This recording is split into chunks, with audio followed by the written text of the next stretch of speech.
in a pandemic and a public health emergency, particularly if you decide to prevent people from leaving their homes, prevent them from going to their usual workplaces, you are going to have an enormous economic shock. And most countries that imposed lockdowns saw that last year. It would have been crazy not to offset that shock in some way. There was a risk of economies spiraling into depression. So it was appropriate to use fiscal and monetary means to offset the shock and effectively to pay people relief. I sometimes heard the word stimulus used, but it was inappropriate. This was not a Keynesian policy. This was emergency relief. The big question is how far that fiscal support needs to be continued this year as vaccines are very rapidly returning the world economy to something like normalcy. We can't get rid of COVID, but it's going to become endemic rather than a pandemic. Just like to add two ideas to the comments of Professor Ferguson.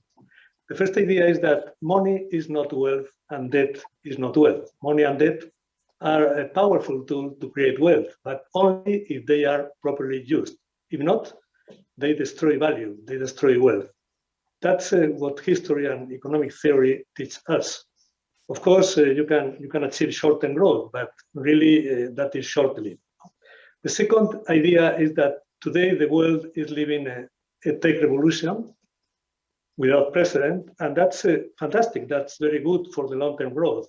But to change the world, you need something more than a tech revolution. You need to fund the investing just to get in track that tech revolution.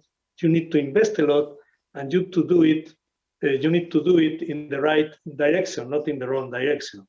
So what I mean is, tech revolution is a tool. Money and debt are powerful tools, but really you need to base all the shift of the economy in not in debt, but in equity, in capital, and that's very important, because if not, the result is that you will be creating asset bubbles and you will be creating a giant with feet of clay. You will be wasting your money, throwing your money. So in my opinion, excessive debt produces higher prices for the same assets, and that's not the way. The way is to dedicate capital and money to invest, to create new assets and foster innovation.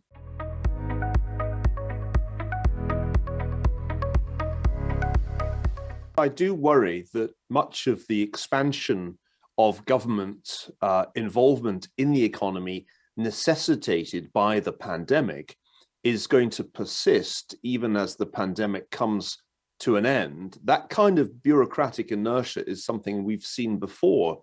For example, in the 20th century, government controls persisted after both the world wars, and it proved very difficult to remove some of the restrictions that had been emergency measures, but became permanent in the post-war period. So we need to learn from the mistakes of the past and remind ourselves of how we managed to revive growth after the stagflation of the 1970s with all kinds of measures of deregulation that brought market forces back into play. So although I think there's quite a significant risk of overreach, I'm not too worried about it, because I think people are going to notice quite quickly that the policies that are being attempted by left-leaning governments simply are not sustainable and will have to be reversed. I want to reiterate, emergency measures are for an emergency.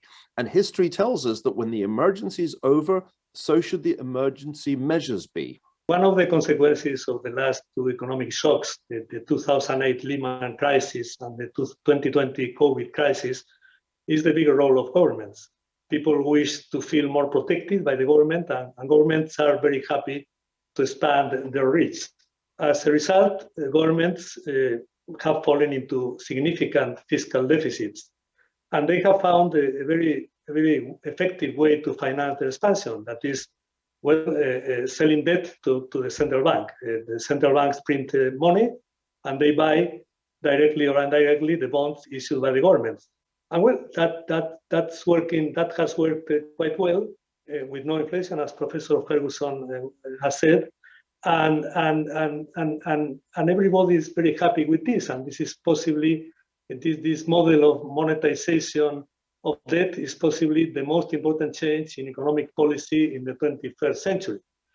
And well, in my opinion, it is a big, we have a big risk if we think that this is a good model. In the short term, the model works, but in the long term, the model doesn't work, because we are demanding and we are expecting from governments more than we should expect. In my opinion, central banks have a very delicate task, because we are asking them for something beyond their capacities. Central banks have supported the full weight of the economic challenges in the last decade, and they have now an almost impossible mission to return to a certain level of normality without provoking major economic and financial turbulence.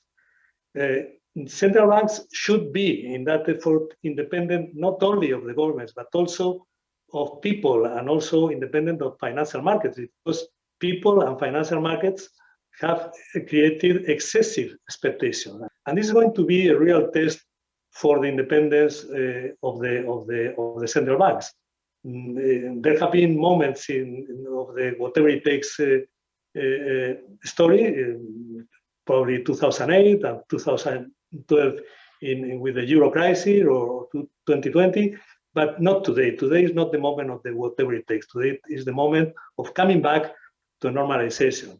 And this can be challenging for everybody, also for investors. And in my opinion, we should prepare for possible corrections and think long term. It's a big test. It's a big test for the central banks. They should be independent. They are having hard times, and they're having, as I said, a very difficult mission to come back, to reverse their policies of easy money, because it's not easy. It's not, and they will have a very hard task in that.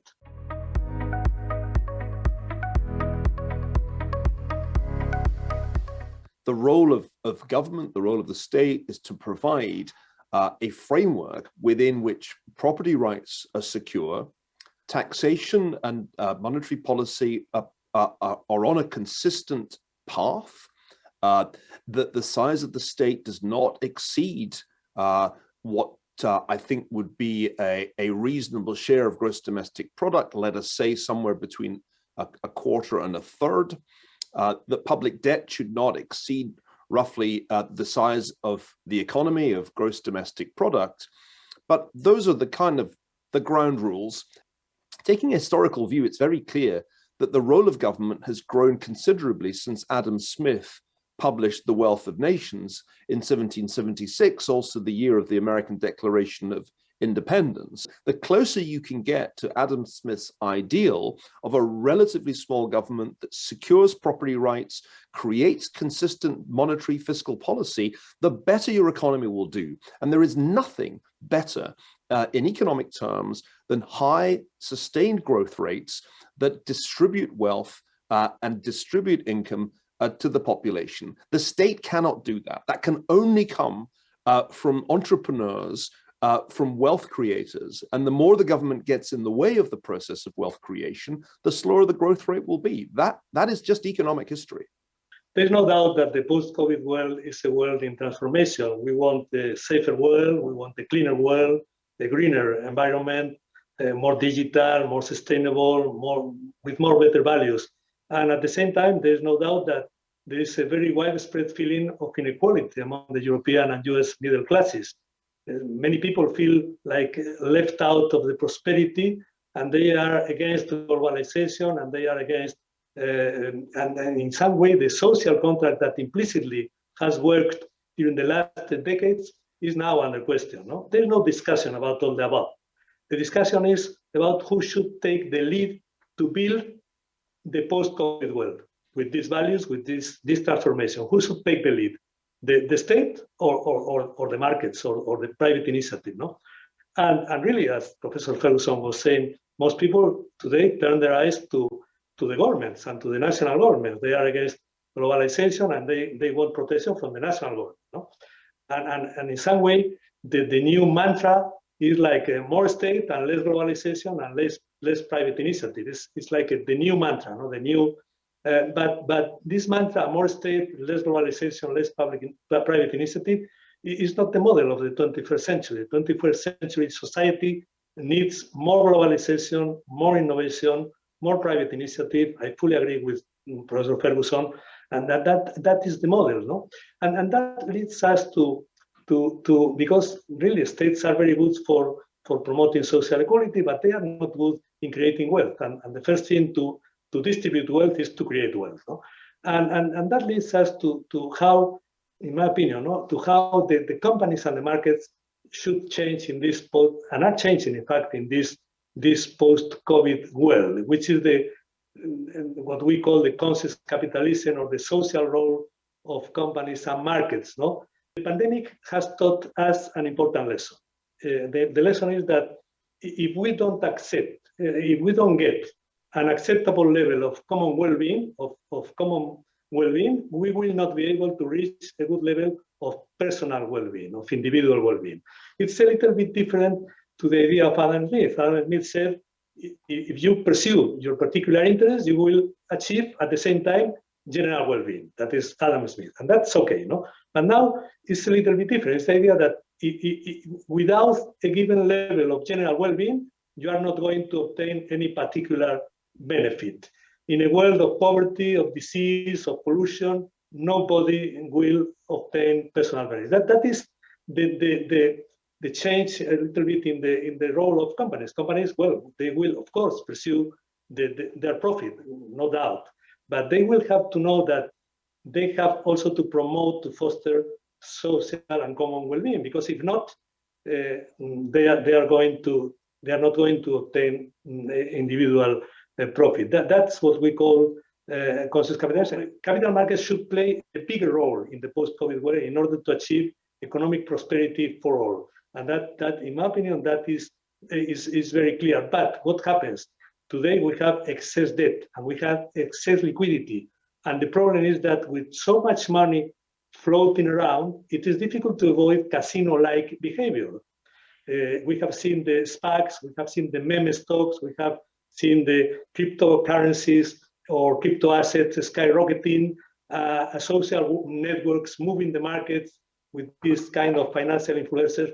And that is the worst part of the market. So markets really should take the role, should take their enormous responsibility to allocate well resources to foster innovation, to foster that new post-COVID world with better values, with profits for the companies. Of course, that is the key of the capitalism, and that's very clear. But always having in mind this common well-being, because if not, we are not going to obtain this particular benefit. That is my idea. And markets are very important.